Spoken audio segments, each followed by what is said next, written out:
내 집 마련을 향한 부동산 길라잡이, 부동산 가이드 진행의 강주리입니다. 그동안 부동산 시장의 대표적 투자 전력으로 꼽혀왔던 똘똘한 한 채, 이제는 그 공식에도 변화가 예고가 되고 있죠. 정부가 초고가 1주택을 대상으로 종부세 강화 방안을 검토하면서 시장에 관심이 쏠리고 있는 겁니다. 과연 이번 세제 개편이 부동산 시장에는 어떤 변화를 가져오게 될까요? 이 질문에 대한 해답 궁금하신 분들, 저희 부동산 가이드와 함께 이야기 나눠보시죠. 방송 보시다가 부동산 관련해서 궁금하시거나 또는 나에게 맞는 맞춤형 전략 필요하시다면 전화 문자 활짝 열어놓고 여러분들 기다리고 있습니다. 02-2638-3961번, 서울 전화 02-2638-3961번으로 전화 주시거나 또는 샵 3989번 활짝 열려 있으니까요. 지금부터 바로 보내주시기 바랄게요. 자, 그럼 부동산 가이드 오늘도 힘차게 출발하시죠.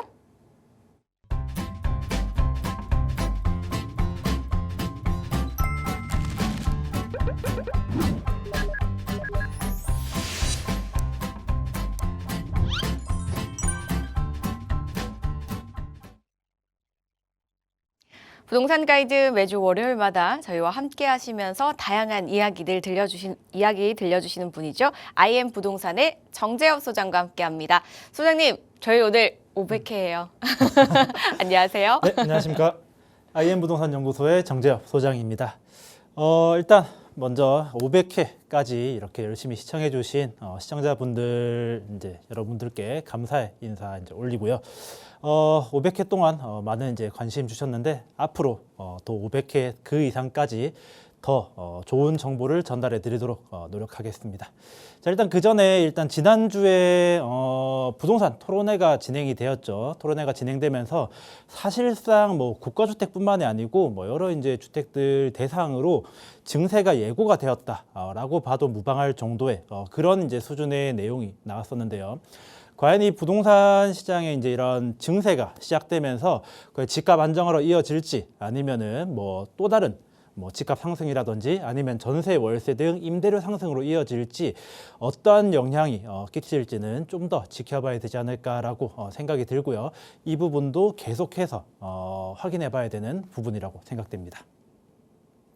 네, 저희가 방송 시작 전에 살짝 소장님과 이야기 나눌 때 이제 500회를 맞이하는 동안 정말 많은 분들께 도움을 드릴 수 있어서 되게 행복했다라고 하시더라고요. 그래서 앞으로도 저희가 1000회, 2000회 가는 그날까지 많은 분들이 저희를 통해서 부동산 정보들 그리고 또 내 집 마련하는데 정말 큰 도움이 되셨으면 좋겠습니다. 그 많은 도움 받았던 자리가 바로 또 이제 오프라인 자리라고 해요. 어떤 자리인지 한번 설명 들어볼까요?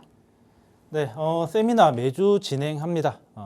일단은 최근에 가장 중점적으로 얘기하고 있는 부분은 재개발 투자 같은 경우에는 현재 아파트 같은 경우에는 규제가 워낙 심하게 걸려 있다 보니까 쉽사리 접근하기가 힘든 상황입니다. 금액도 물론 비싼 것도 있죠. 자, 그렇기 때문에 좀 더 우회적인 경로로 좀 더 새로운 전략을 통해서 재개발 투자에 많이 관심을 가지고 계십니다. 그래서 이 부분에 대해서 좀 더 중점적으로 많이 말씀을 드리고 있고요. 일단 이번 주 세미나 주제 같은 경우에는 가장 관심을 많이 가지는 강남권 재개발 유망 지역이죠. 잠실동에 대해서 말씀을 드리고 또 잠실동 같은 경우에는 금액대가 다소 높습니다. 다소 높다 보니까 좀 더 저렴한 금액대로 투자할 수 있는 투자처를 찾으시는 분들을 위해서 이 서울 중구 황학동도 같이 설명드리고 있으니까 이 관심 있으신 분들은 많이 참석하셔서 도움을 받으셨으면 좋겠습니다. 예산에 맞춰서 한번 이야기 나눠보고 싶다 하시는 분들 참석해 보시면 좋겠네요. 예약 필수라고 하니까요. 02-2638-3961번과 샵 3989번으로 문의 후에 꼭 참석해 보시기 바랄게요. 저희는 그럼 오늘 또 이슈 하나 체크를 해보고 갈게요, 소장님. 대충 예상은 가는데 그 이슈가 맞을지 한번 펼쳐볼게요. 네, 지난주 부동산 시장을 가장 뜨겁게 달궜던 기사입니다.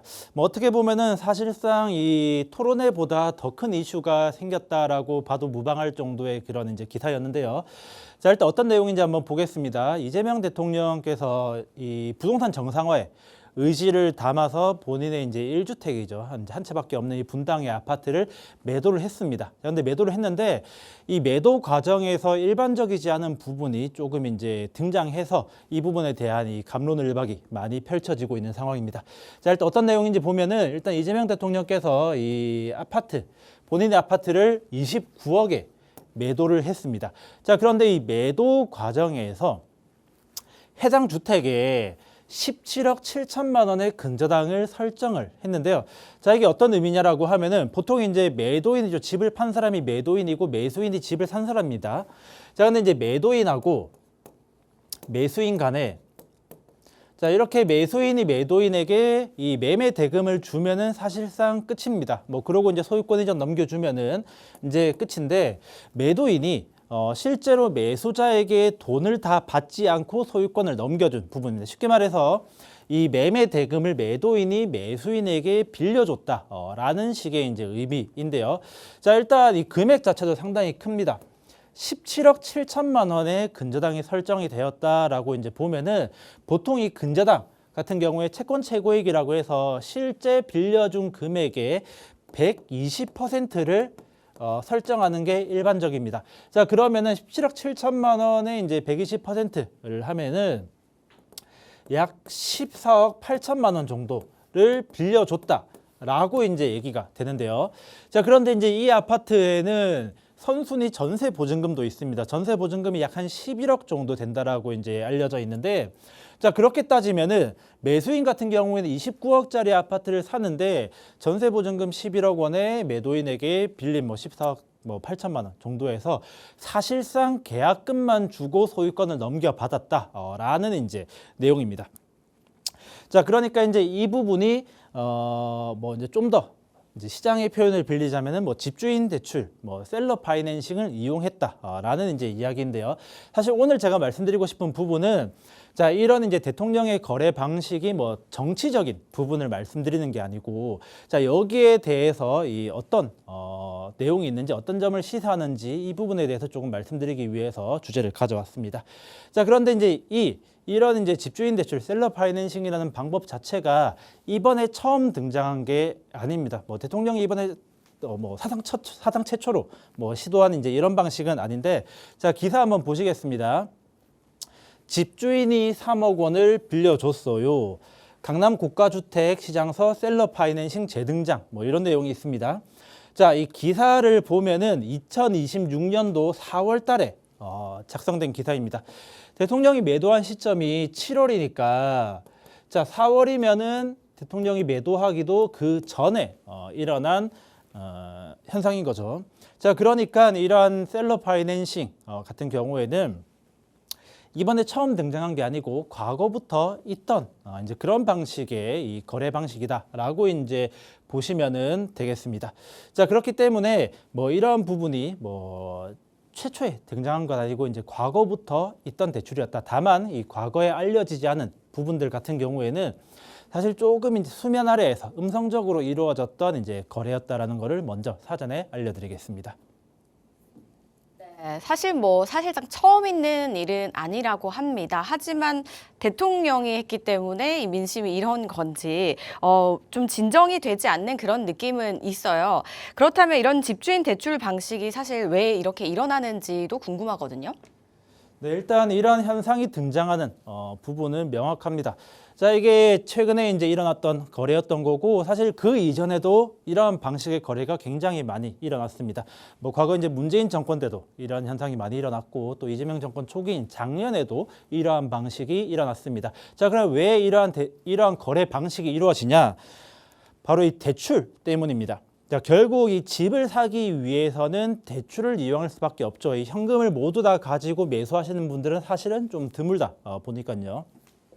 자, 그런데 이 현행 주택담보대출 제도를 보면은 LTV가 현재 40%로 형성이 되어 있습니다. LTV라고 하면은 담보 인정 비율이라고 얘기하는데 쉽게 말해서 집값 대비 몇 %까지 대출을 해주느냐, 금융권에 대출을 해주느냐, 자, 이 부분인데요. 자, 현재 이 현행 주택담보대출은 LTV가 40%로 설정이 되어 있습니다. 과거 한창 높았었을 시기에 LTV가 80%까지 적용됐던 적이 있었는데 그거에 비하면 굉장히 낮은 수준으로 지금 규제가 되고 있다는 거죠. 자, 거기다가 더 큰 문제는 이렇게 LTV가 설정이 되어 있다라고 한들 이 주택 가격별로 대출 한도가 별도로 또 설정이 되어 있습니다.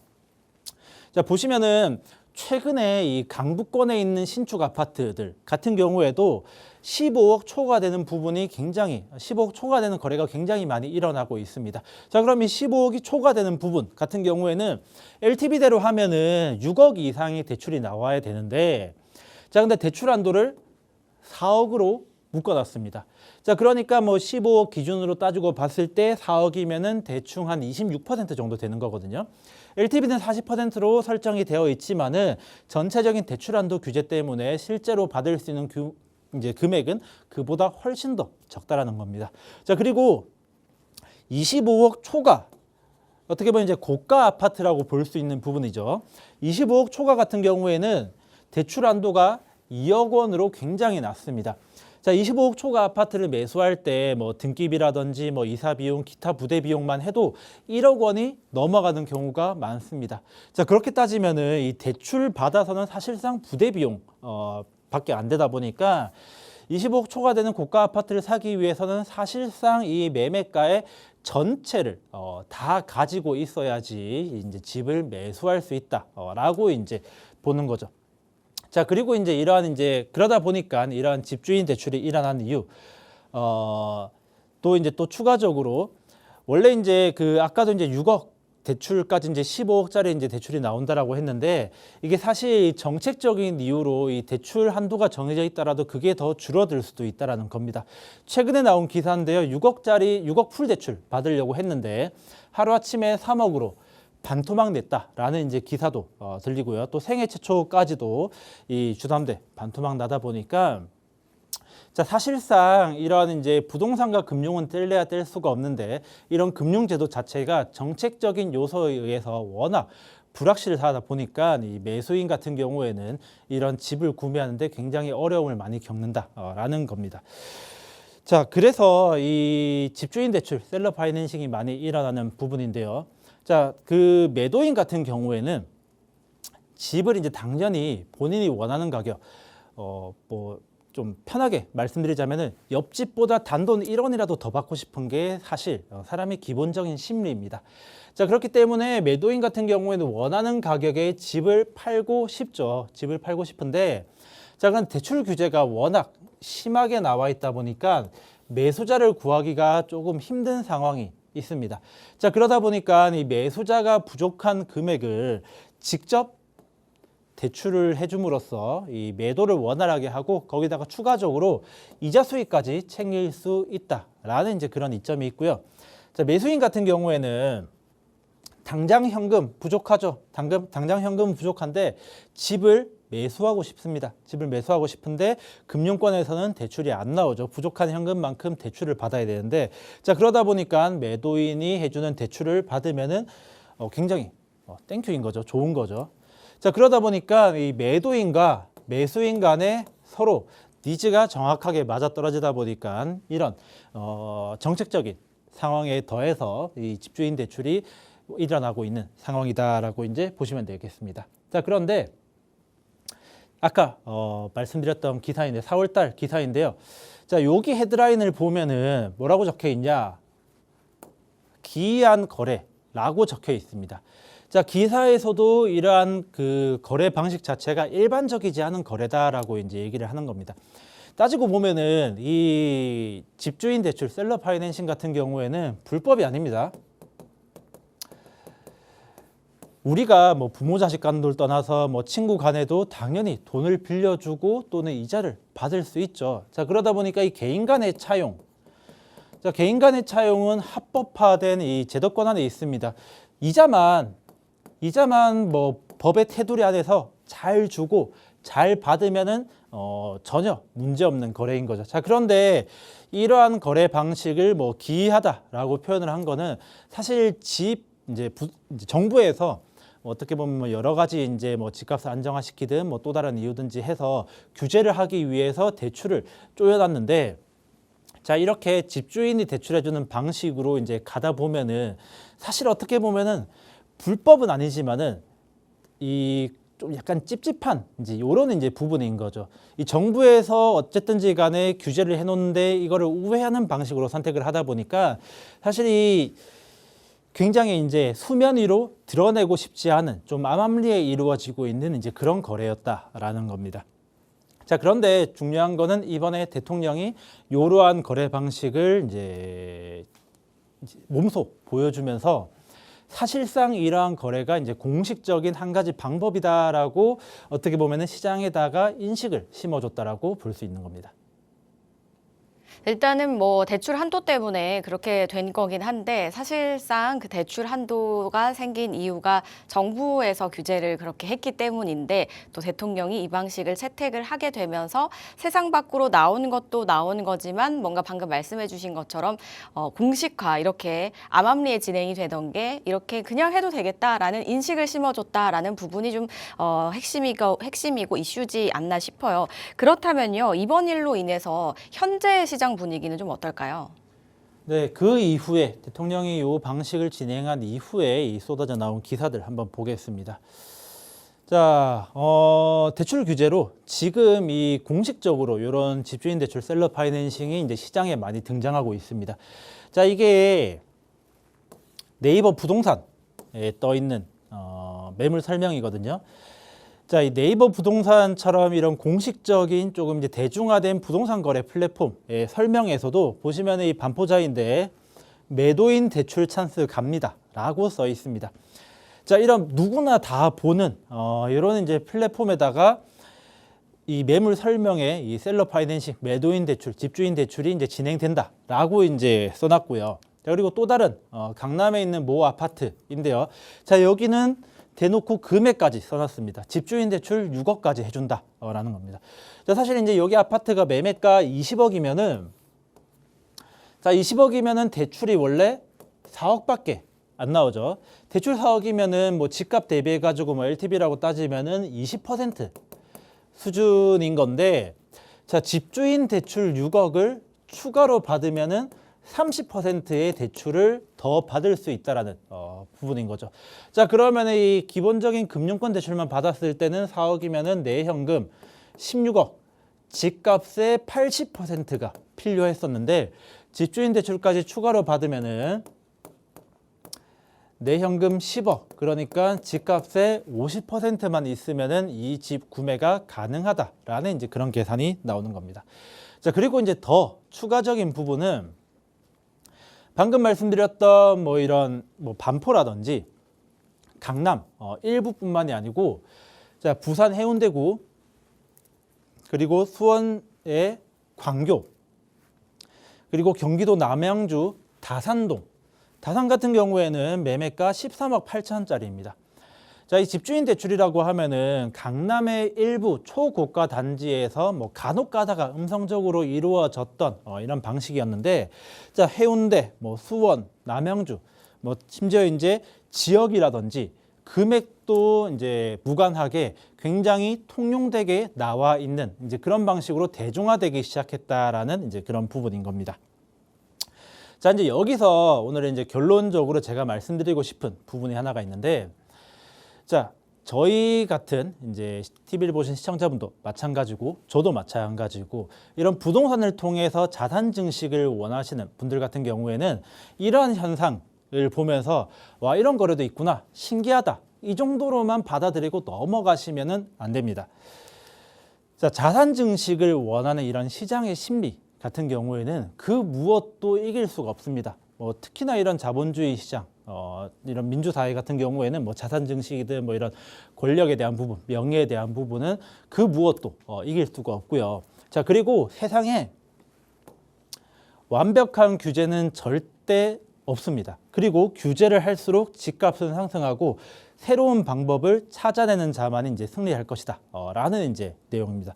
뭐 제가 말씀드리고 싶은 게 뭐 시청자분들에게 어떻게든 우회적인 편법을 찾아내라, 이런 내용을 이제 말씀드리는 것이 아닙니다. 뭐 가령 예를 들어서 우리가 뭐 이제 입시에 이제 비교를 한다 치면은 자, 입시 같은 경우에는 뭐 수시 정시뿐만이 아니고 제도가 계속 바뀝니다. 뭐 논술도 있고 뭐 학생부 종합전형도 있고 여러 방식으로 뭐 교과 과정이든 입시 제도가 계속 이제 변화하는데 그때마다 학부모들이라든지 학생들 같은 경우에는 방법을 계속해서 찾아내고 입시 전략을 준비합니다. 뭐 그러면서 이제 최종적으로 이제 뭐 여러 가지 이제 긍정적인 효과를 이제 바라보는 거죠. 자, 부동산을 구매하는 것도 마찬가지로 어쨌든 우리는 부동산을 통해서 자산을 증식을 하고 싶다라고 하면은 뭐 정책이라든지 뭐 그런 환경을 탓할 것이 절대 아니고 변화하는 이제 제도라든지 변화하는 환경에 맞춰서 결국 이제 내가 한 발 더 빠르게 움직여야지 결국 이러한 이제 내 목표를 이뤄낼 수 있다라는 부분을 조금 인지를 했으면 좋겠다라는 이제 그런 이제 생각으로 이러한 이 주제를 조금 말씀드렸습니다. 네, 집주인 대출이 이제 대중화가 되어 가는 그런 흐름을 좀 보이면서 막혔던 대출의 뭐 또 다른 창구가 될 것인지 사실 어떻게 보면 어떤 정책이든 뭐가 됐든 부작용은 또 있기 마련이잖아요. 그래서 이게 대출 규제의 부작용이 될 것인지 아니면 집주인 대출 부작용도 일어나지 않을까 한번 또 생각을 해봐야 되는 부분이 아닐까 싶습니다. 이렇게 지난 한 주간 부동산 시장을 떠들썩하게 했던 이슈들 어떻게 우리가 실생활로 연결지어서 좀 쉽게 풀어서 좀 이야기를 나눠주셨습니다. 이런 부분들 참고를 해보시고요. 계속해서 이슈와 또 내 집 마련의 길라잡이 저희와 함께 해주시면 되겠습니다. 방송 보시다가 궁금하신 점은요. 저희 생방송 중에 전화 문자 열려 있고요. 그 외 시간에는 오프라인 자리 또 든든하게 마련이 되어 있습니다. 매일 진행되는 시간은 아니기 때문에요. 날짜와 시간, 장소를 꼭 메모를 해두셨다가 그 날짜에 맞춰서 미리 그 전에 예약하셨다가 참석하셔서 다양한 이야기들 꼭 한번 나눠보시기 바랄게요. 02-2638-3961번과 샵 3989번으로 문의하신 후에 참석해 보시면 되겠습니다. 저희는 이슈 체크하는 동안 또 많은 분들께서 상담 요청을 주셨습니다. 하나씩 한번 해결해 봐야겠죠? 문자로 체크해 볼게요. 2842님께서 보내주셨는데요. 최근에 재개발 투자 알아보던 와중에 고덕동을 추천을 받았습니다. 그중에 고덕 2-2 구역이라고 있던데 여기는 어떻게 보시나요? 라고 보내주셨습니다. 강동구 고덕동 말씀하시는 거겠죠, 소장님. 소장님께서도 한번 말씀해 주셨던 지역으로 제가 기억을 하거든요. 고덕동 2-2 구역 어떻게 보시나요? 아마 몇 달 전에도 제가 이제 고덕 2-에 대해서 이제 말씀드리고 뭐 지역 분석할 때도 한번 다뤘던 지역이기도 한데 아무튼간에 이제 또 질문 들어왔으니까 이 부분에 대해서 조금 상세하게 한번 풀어드리겠습니다.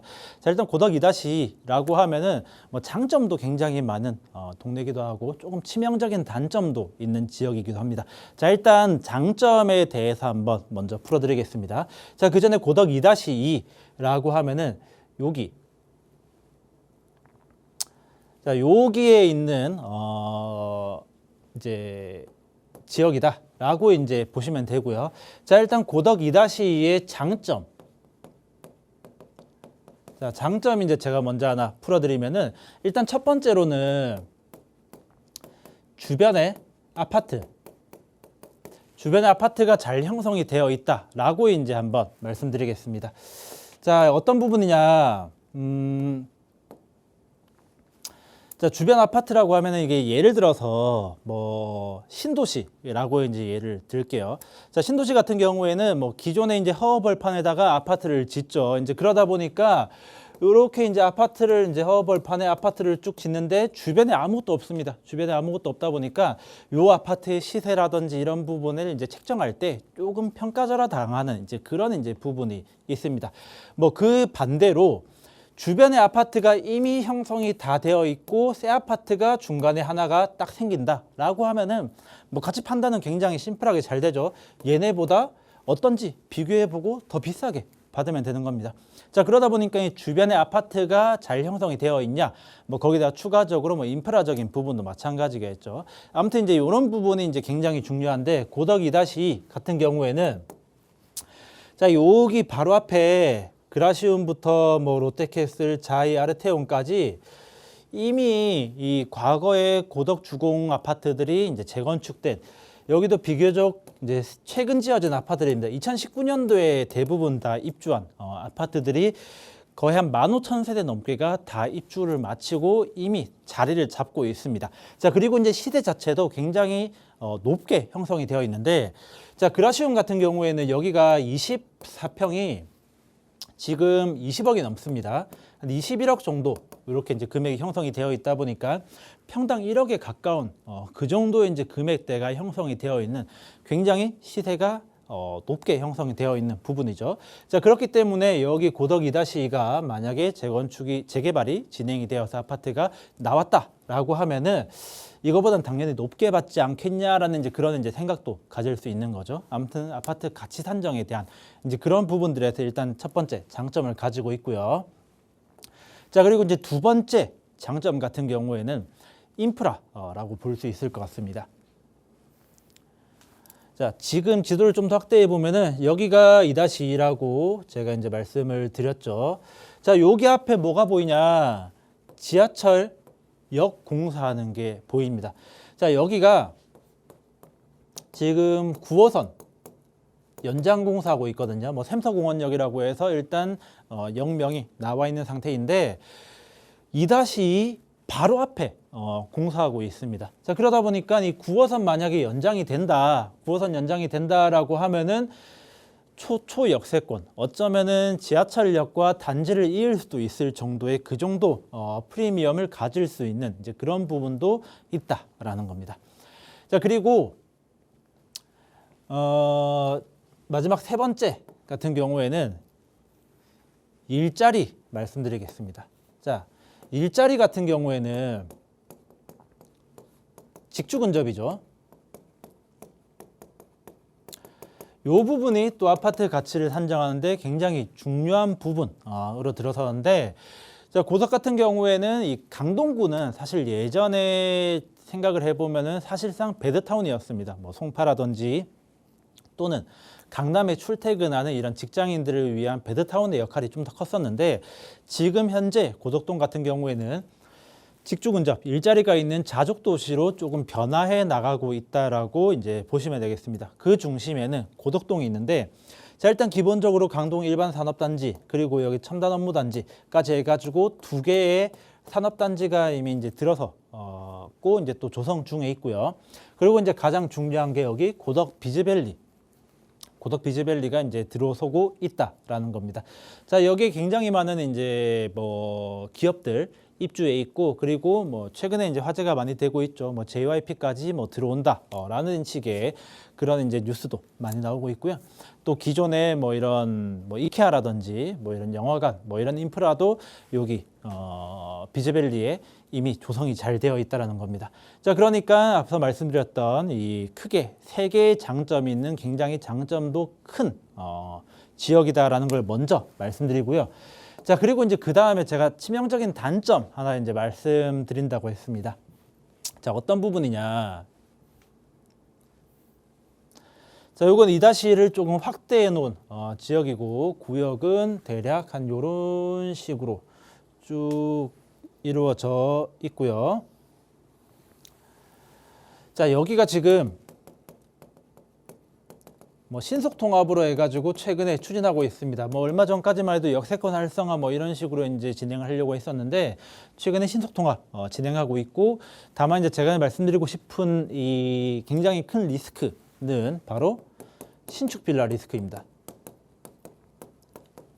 사실 재개발 유망한 지역의 신축 빌라는 뭐 당연히 있습니다. 뭐 신축 빌라를 짓는 건축업자 같은 경우에는 당연히 분양성이 뛰어난 재개발 유망 지역에다가 이제 분양을 하고 싶고, 매수자들 같은 경우에 투자자들도 당연히 이제 이런 부분에 신축 빌라를 사고 싶은 그런 이제 이 욕구가 있으니까요. 그렇기 때문에 재개발 추진하고 있는 지역에 신축 빌라가 들어오는 건 사실은 어느 정도 당연한 부분인데, 고덕 2-2 같은 경우에는 신축 빌라가 너무 많이 들어오고 있습니다.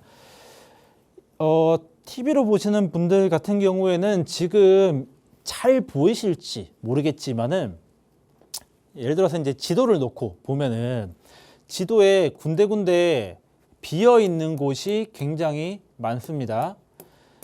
제가 뭐 대략 이렇게 이제 표시를 해드리면은 뭐 이런 식으로 이제 쭉 비어 있는 곳이 굉장히 이제 많은데, 자, 여기가 왜 비어 있냐?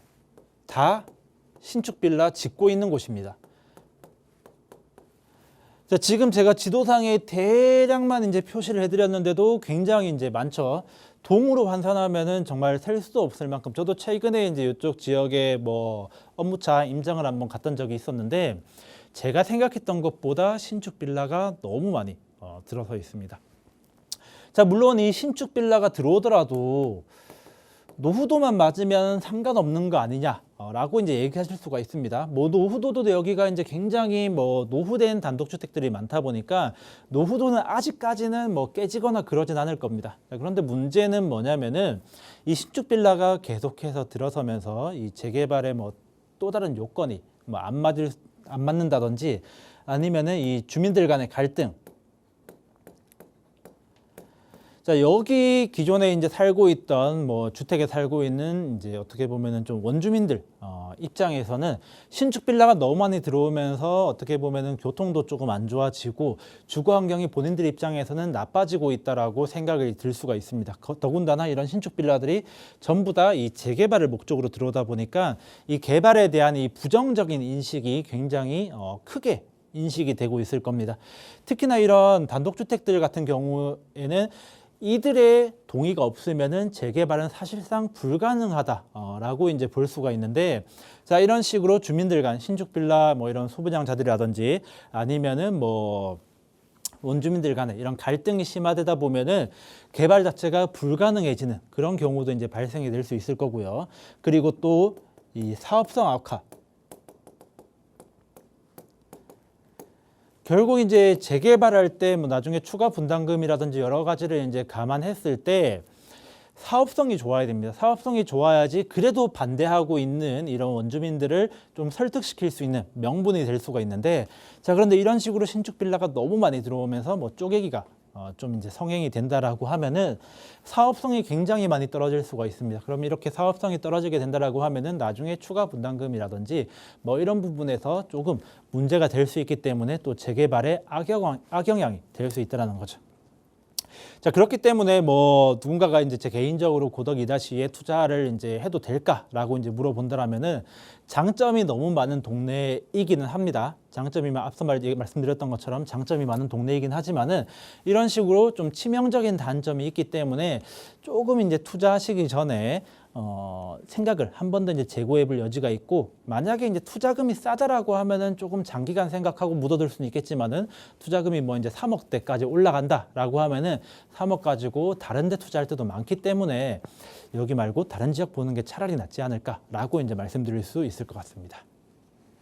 네, 결론적으로는 투자금에 따라서 좀 달라지겠네요. 일단은 투자금이 좀 많이 저렴하다면 시간을 길게 가져가더라도 가치가 있는 것 같지만, 그렇지 않고 투자금이 좀 높은 편이라면 다른 지역도 함께 살펴보시면 좋겠다라고 말씀을 주셨고요. 그리고 고덕동에 대한 뭐 아파트 가치 산정과 또 그 외에 호재까지 함께 꼼꼼하게 분석을 해주셨으니까요. 이 부분 참고해 보시고요. 혹시나 추후에 이제 그 예산 관련해서 지역이 결정이 되신다고 한다면 다시 한번 또 저에게 문의 주시거나 오프라인 자리 활용해 보시면 되겠습니다. 다음 문자로 이어갈게요. 0905님이 보내주셨는데요. 재개발지 신축 빌라 매수를 위해서 알아보고 있는데 거의 대부분 공사 시작 전인 선분양 매물들이 많더라고요. 예전에는 다 지어진 매물만 보고 매수를 했는데 아직 공사 시작도 전이라 조금 불안한 감이 있어서요. 계약 시 어떻게 안전하게 계약할 수 있을지 조언 부탁드립니다. 라고 보내주셨습니다. 그러니까 재개발지 신축 빌라를 보는데 아직 안 지어졌다라는 그런 말씀이신 거죠. 그렇다면은 잘 모르는 입장에서는 좀 불안할 수 있을 것 같아요, 소장님. 이런 부분들은 어떻게 생각을 해야 될까요? 제가 봤을 때 이렇게 정말 상담 요청 주실 만큼 전문가의 도움이 꼭 필요해 보이긴 하거든요. 네, 저도 이런 질문 받고 좀 생각을 많이 했습니다. 최근에 뭐 신축 빌라 당연히 투자 생각하시는 분들 뭐 대부분 이제 시청자분들도 많으시겠죠. 알아보다 보면 대부분 다 선분양입니다. 자, 그러다 보면은 이 선분양을 해도 되는지, 뭐 이게 좀 더 안정적으로 내가 할 수 있는 방법이 없는지, 뭐 이런 식으로 고민을 많이 하는데 제가 이제 요 설명으로 최대한 이해하시기 쉽게 깔끔하게 조금 풀어드리도록 하겠습니다. 자, 몇 가지 이제 구분하면서 준비했는데 일단 첫 번째. 자, 선분양은 뭐냐? 라고 이제 보면은, 자, 일단 선분양이 뭔지 이제 알기 위해서 신축 빌라가 지어지는 메커니즘을 조금 이해하실 필요가 있습니다. 자, 일단 첫 번째 신축 빌라 같은 경우에는 건축주가 건축 부지를 계약을 합니다. 자, 건축 부지를 계약을 하고 이제 소유권 이전, 땅을 이제 잔금을 최종적으로 치고 잔금을 치는 거죠. 자, 그 다음에 이제 착공, 소유권 이전 되면서 이제 착공이 이제 되는 거고, 착공하고 이제 준공. 자, 이런 식으로 이제 심플하게 이제 두 가지 단계로 이루어져 있다라고 이제 일단 보시면은, 보통 땅 계약하고 소유권 이전 될 때까지 약 한 4에서 5개월 정도 걸립니다. 자, 그동안 뭐 하냐, 이 건축 부지 같은 경우에는 뭐 빈 땅을 사는 게 아니다 보니까 대부분 다 뭐 이제 기존에 임차인이 있는 뭐 단독이든 다가구든 뭐 이제 상가주택이든 이런 부분들을 많이 사다 보니까 요 기간 동안 이제 명도도 진행하고요. 그리고 뭐 건축 허가라든지 뭐 등등 이제 착공에 들어가는 여러 가지 뭐 이런 부분들을 다 준비하는 기간이다라고 이제 보시면 되고요. 자, 그리고 이제 실제 착공이 들어가고 준공될 때까지는 빌라 같은 경우에 통상적으로 7, 8개월 정도 소요가 된다라고 이제 보시면 되겠습니다. 뭐 이제 철거부터 시작해서 땅 파고 뭐 빌라 같은 게 대부분 다 이제 높아봐야 6층이니까 이 정도 이제 공사하는데 한 7개월에서 8개월 정도 걸린다라고 이제 보시면 되고요. 이 과거 같은 경우에는 사실 준공이 다 된 다음에 요 시점에서 분양을 시작했습니다. 그러니까 수분양자들의 입장에서는 이미 다 지어진 거 사다 보니까 특별히 걱정될 거는 많이 없죠. 자, 그런데 요즘에 선분양이라고 하면은 언제 이제 분양이 주로 이루어지냐? 자, 이때 분양이 많이 이루어집니다. 자, 건축주가 소유권 이전을 아직 땅 부지를 100% 확보도 안 했는데 대부분 다 분양이 진행이 되고 있다라는 겁니다. 자, 그러면은 이게 일반적인 상식에서는 약간 조금 벗어나는 부분이 있습니다. 이게 사실상 계약을 하면은 건축주랑 수분양자 요렇게 이제 계약을 체결하게 되는데, 사실 요 시점에서 보면은 건축주가 땅 소유주도 아닌 그런 상황인 거죠. 자, 그러다 보니까 과연 이제 이게 안전한가? 이런 부분에 대해서 조금 이제 의문점을 가지시는 분들이 많습니다.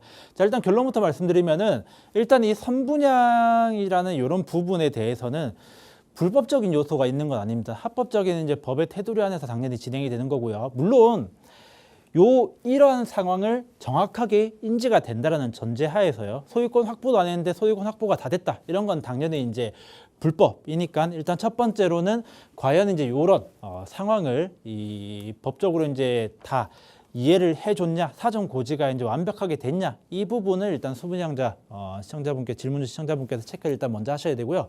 물론 이제 이렇게 고지를 했다 하더라도 불법인 경우는 한 가지가 딱 있습니다.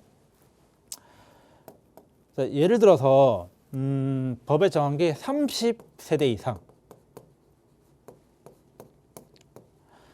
자, 30세대 이상 지어지는 아파트, 이제 빌라 같은 경우에는 얘는 법적으로 이제 분양 신고를 하게 되어 있거든요. 구청에 분양 신고를 하고 분양을 하게 되어 있는데 이걸 하지 않은 상태에서 분양을 했다라고 하면은 요거는 불법적인 분양이니까 이런 부분은 하시면 안 됩니다. 자, 그리고 이제 참고적으로 왜 이렇게 뭐 선분양 불안한데 왜 하냐라고 이제 뭐 물어본다라고 하면은 사실 요것도 이제 매도자랑 매수자 간에 이제 이런 뭐 서로 간의 의사가 합치가 돼서 뭐 했다라고 이제 보시면 되겠습니다. 매도자 이제 건축주 입장에서는 이 분양 시기를 당김으로써 어떻게 보면 사업에 대한 리스크를 최소화시키는 거죠. 자, 결국 이 건축주의 리스크는 미분양이죠. 자, 미분양 리스크가 가장 큰데 이 미분양 리스크를 해소하기 위해서 최대한 분양 시점을 당겨서 진행한다라고 하면 좀 더 안정적으로 어떻게 보면 사업을 이끌어 나갈 수 있는 거고요. 자, 그리고 이제 수분양자. 자, 수분양자 같은 경우에는 빨리 갈수록 선택권이 있죠. 개 중에서 제일 좋은 호실, 제일 좋은 층수 뭐 이런 부분도 이제 있고, 그리고 가격적인 측면. 사실 이렇게 선분양함으로써 뭐 일부 이제 할인도 이제 받고 하다 보니까 요런 이제 좀 더 싸게 좋은 호실을 선점한다라는 의미로 이제 가지고 있다 보니까 이제 이렇게 이제 많이 선분양이 진행이 된다라고 이제 이해하시면 되겠습니다. 자, 그리고 자, 그러면 이제 다음번에는 선분양할 때 어떤 부분을 좀 이제 뭐 체크를 하면 좋을까라고 하면은, 일단 첫 번째로 신탁 여부. 자, 요거 중요합니다. 자, 신탁이라고 하면 제가 신탁까지 설명드리기엔 너무 시간적으로 이제 좀 제한이 되다 보니까 대출을 받을 때 일반적으로 근저당을 설정하는 것이 아니고 신탁을 끼우는 경우가 있습니다. 자, 이 경우에는 필수적으로 이제 체크해야 되는 게 신탁사의 동의입니다. 자, 신탁사가 동의를 해주냐 안 해주냐에 따라서 내가 푸분양자의 지위를 유지할 수 있냐 없냐, 이제 굉장히 중요한 부분입니다. 신탁사가 내 동의 없이 건축주가 분양했다라고 하면서 이 수분양자들의 지위를 인정하지 않을 수가 있기 때문에 이 신탁사의 동의를 무조건적으로 서면으로 받으셔야 됩니다. 뭐 서면이라고 하면은 신탁 계약서 또는 뭐 공문 이런 식으로 해가지고 뭐 신탁사 이름으로, 애초에 신탁사 이름으로 계약하고 신탁사로 이제 계약금이 다 들어가면 크게 상관없긴 하지만은, 예를 들어 건축주랑 계약을 한다라고 치면은 신탁사에서 뭐 이 계약에 대해서는 건축주가 이제 다 건축주에게 위임한다 뭐 이런 식으로, 이런 뭐 계약서에 적혀 있다든지 공문에 이런 식으로 이제 나와 있는 부분 꼭 필수로 체크를 하셔야 된다라고 이제 말씀을 드리고요. 그리고 이제 중요한 부분이, 예를 들어서 내가 뭐 401호를 매수했다. 그러면은 도면 이거 필수로 받아놔야 됩니다. 자, 만약에 건축 허가를 다 득한 상태에서 분양을 이제 받았다라고 하면은 뭐 크게 문제는 없겠지만은, 건축 허가도 아직 받기 전에 분양을 받아지는 경우도 뭐 간혹 가다가 있습니다. 자, 그럴 경우에는 이게 허가 과정에서 내 집의 도면이 얼마나 바뀔지 그거는 장담 못 합니다. 예를 들어 허가권자가 뭐 각 구청이든 뭐 이제 여기서 뭐 이런 식으로 변경해라라고 이제 허가 과정에서 굉장히 이제 많은 조건이 달리거든요. 건축주가 내 마음대로 도면 그렸다고 해서 이거 받아주는 거 절대 아닙니다. 구청에서 여러 가지 조건이 다 달리기 때문에 정말 이대로 지어지는지 허가 과정에서 확실한지 이 부분 꼭 체크하고 특이하게도 명시를 해야 되고요. 만약에 이제 그러면서 면적이 변경되거나, 예를 들어 내가 투룸을 얻고 싶은데 근데 허가 과정에서 이게 1.5룸으로 변경됐다. 그러면 당연히 큰 낭패가 되기 때문에, 자, 이대로 지어진다라는 거를 정확하게 명시해두고 들어가야 된다라고 이제 봐야 되고요. 그리고 이제 당연한 거는 이제 건축주가 이 땅을 정확하게 매수했는지, 뭐 계약금 들어간 내역이라든지 뭐 중도금 들어간 내역, 뭐 이 부분도 정확하게 이제 판단을 해야 된다라고 이제 봐야겠습니다.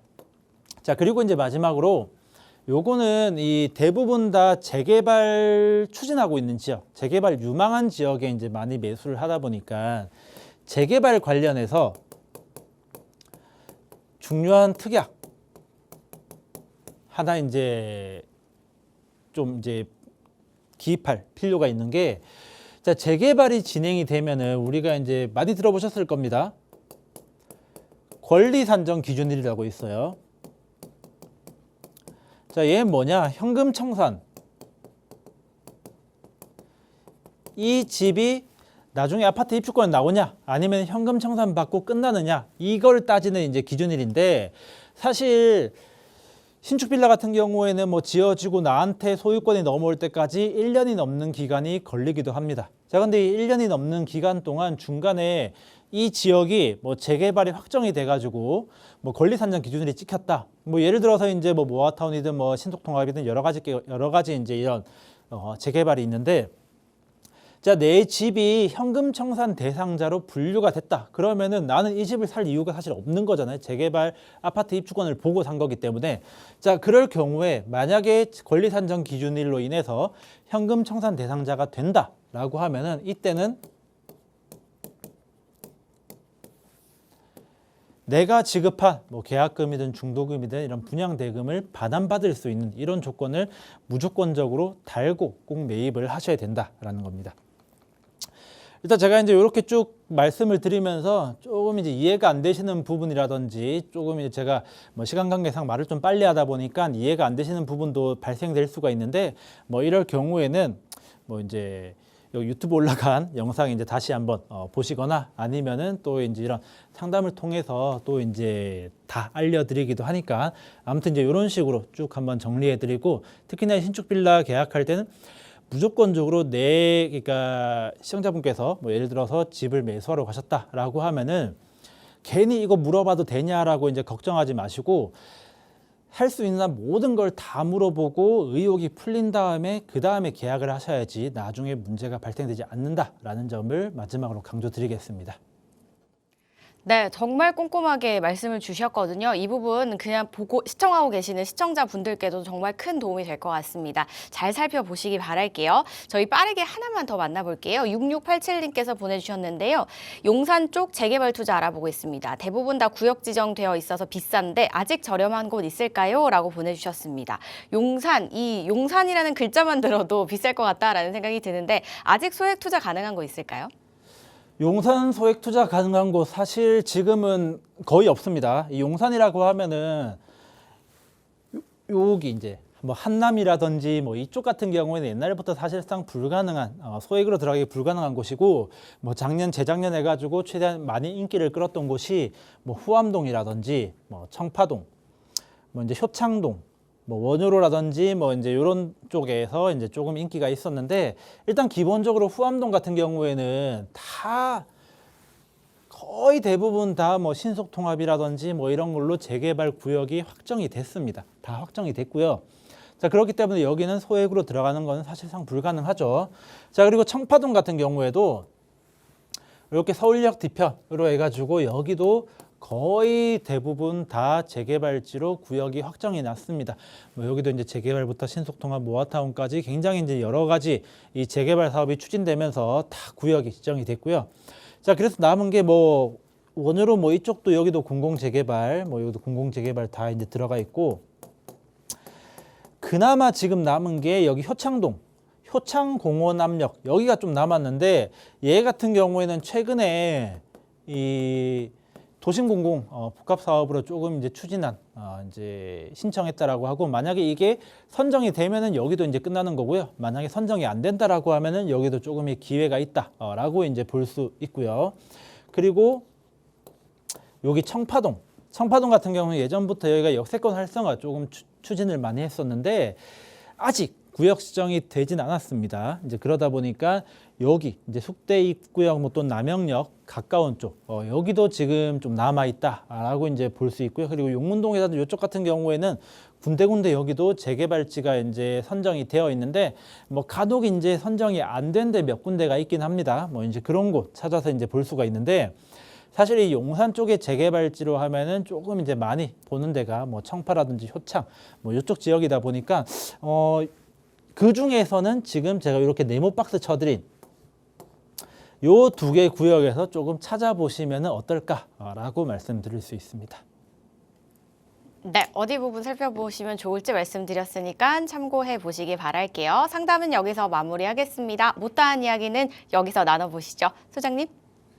네, 세미나 진행합니다. 앞서 이제 말씀드렸던 이제 부분, 잠실이라든지 뭐 황학동 뭐 이쪽에 대해서 일단 중점적으로 말씀을 드리고요. 또 이제 기존에 미리 사전에 예약해 주신 분들에 한해서 이 세미나 이후에 개별 상담 진행해 드립니다. 자, 그러다 보니까 이 개별 상담을 통해서 이 개인 간의 이런 뭐 디테일한 부분이라든지 뭐 또는 뭐 투자 관련된 뭐 진지한 고민 이런 것도 다 풀어드리고 하니까 이 부분도 활용해 보시면은 좋을 것 같습니다. 네, 예약 필수라고 하니까요. 02-2638-3961번 서울전화 02-2638-3961번과 샵 3989번으로 문의호에 참석하셔서 여러 이야기들 꼭 나눠보시기 바랄게요. 저희 방송에서 제공하는 정보는 투자 판단에 대한 조언일 뿐 해당 부동산의 가치 상승과 하락을 보장하지 않습니다. 오늘 저희가 준비한 소식은 여기까지입니다. 남은 시간 알차게 보내시고요. 저희 내일 시간 다시 찾아뵐게요. 시청해주신 여러분 고맙습니다.